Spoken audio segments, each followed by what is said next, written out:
Welcome to This Explainer. Today, we're diving into a genuinely powerful framework for completely rethinking how we approach risk, failure, and our own unfulfilled potential. We're going to unpack a brilliant perspective that takes the concept of failing and totally rebrands it, turning it from this terrifying thing we all avoid into the exact tool we need to succeed. Let's get right into it. Let's kick things off with this incredible thought from Nelson Mandela. It is the perfect anchor to demonstrate why taking risks is literally the only way to make your life truly worthwhile. Think about it. If you're holding back out of fear, you're inherently settling. You're settling for a much smaller life than the one you're fully capable of living. Moving right along to Section 1, the Fall Forward Philosophy. You know how society is always telling us to play it safe, right? We hear it all the time, especially when we're applying to schools or picking a career path. Make sure you have something to fall back on. But I want you to consider the absolute opposite approach today. The idea here is that if you're going to fall, you must fall forward. Why? Because at least that way, you're actually going to see what you're about to hit. Now, the really crucial thing to understand here is that falling forward isn't just some catchy motivational phrase to slap on a bumper sticker. It's a tactical mindset shift. It is the deliberate act of failing while moving in the exact direction of your goals. It ensures that every inevitable stumble you take is still a step in the right direction. It's all about keeping that forward momentum even when you're hitting the ground. Think about that classic 9-dot IQ test for a second. You've got 9 dots on a piece of paper, and you have to draw 5 connected lines without ever lifting your pencil. The strict parameters make it feel totally impossible. But the secret? The literal only way to solve it is to draw outside the box. It's the same in life. You simply cannot achieve your big, ambitious dreams without stepping out of your safety zone and risking looking a little foolish. Okay, let's jump into Section 2. Famous failures in history. 2,600. That's a massive number, right?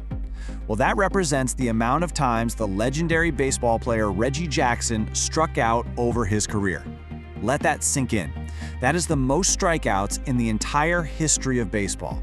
And yet, nobody ever talks about the strikeouts. People only ever remembers home runs. He literally had to fail 2,600 times to achieve his legendary status. Or how about the number 1,000? This is the exact number of failed experiments Thomas Edison conducted before he finally created the light bulb. He didn't just throw in the towel at experiment 500 or even 999. It was on his 1,001st try that the light bulb actually worked. Every single failed experiment wasn't a dead end. It was just one necessary step closer to the solution. The sheer volume of these historical missteps really just proves our entire thesis. Failing is completely 100% inevitable. You're going to embarrass yourself, you're going to lose, and frankly, you're going to suck at something. Avoiding failure just means you aren't trying to get something you've never had. It's quite simple, really. If you don't fail, you're not even trying. Which brings us to Section 3, Denzel's own Broadway rejection. So early on in his career, Denzel Washington auditioned for what he thought was absolutely the perfect Broadway musical role. And he didn't get the job.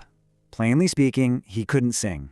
But instead of falling back on some safety net, he walked out of there and immediately started preparing for the next audition. And that persistence paid off in a huge way. 30 years later, he caught a massive break starring in Fences on Broadway at the exact same theater where he had failed that very first audition. He actually credits this amazing full-circle resilience to a fantastic old saying. You hang around the barbershop long enough, sooner or later you're going to get a haircut. I love that. It's a humorous but incredibly profound reminder that just showing up consistently and enduring the failures is the only guaranteed way to eventually catch your big break. Now let's look at Section 4, Ghosts of Unfulfilled Potential. I want you to try and imagine just for a moment lying on your deathbed, and standing all around your bed are ghosts. Now, these aren't literal ghosts, they represent your unfulfilled potential. They're the ghosts of the ideas you never acted on, the talents you didn't use just because you wanted to play it safe. Imagine them standing there, angry and disappointed, looking down at you and saying, "We came to you because you could have brought us to life, and now we have to go to the grave together." It's a pretty haunting image, isn't it? It forces us into some really deep self-reflection. Ask yourself right now, how many ghosts are going to be around your bed when your time comes? What is the permanent final cost of playing it small? All right, moving to section 5, sharing gifts with the world. When you look around, regions everywhere are facing some really deep hardships. We're talking from South Africa to the Middle East, from Japan to Alabama, Tennessee, Louisiana, and Philadelphia. And the gifts required to fix these massive problems are incredibly diverse. Yes, the world definitely needs specific professionals, business majors, theologians, nurses, sociologists, but it also just plain requires people deploying their money, their patience, kindness, time, and love. So, you see, it's really not about measuring your bank account or your social status. It's about urgently asking yourself, what are you going to do with what you have? Whatever your specific, unique gift is, the world absolutely requires you to get out there and give it everything you've got. And finally, let's dive into Section 6, the Beauty Shop Prophecy. Consider the absolute chaos of Denzel's early path at Fordham University. He started out as a pre-med student, but he couldn't pass a course called cardiac morphogenesis. So he shifted gears to pre-law, and then shifted again to journalism. With absolutely zero academic focus, his grades completely tanked to a 1.8 GPA. By the time he was 20, the university politely suggested he take some time off. This messy, failing trajectory proves that stumbling around is a completely normal part of finding your actual purpose. But then, at his absolute lowest point, something truly remarkable happened. On March 27, 1975, he was helping his mom out in her beauty shop in Mount Vernon. An older woman, a town elder who was sitting under one of those big hair dryers, just kept staring at him. Every single time he looked in the mirror, she was giving him these intense looks. Finally, she took the dryer off her head and delivered a message he would never forget. She looked right at him and said, "Young boy, I have a prophecy. You are going to travel the world and speak to millions of people." She prophesied this massive global impact that, as we know, he eventually fulfilled through his movies.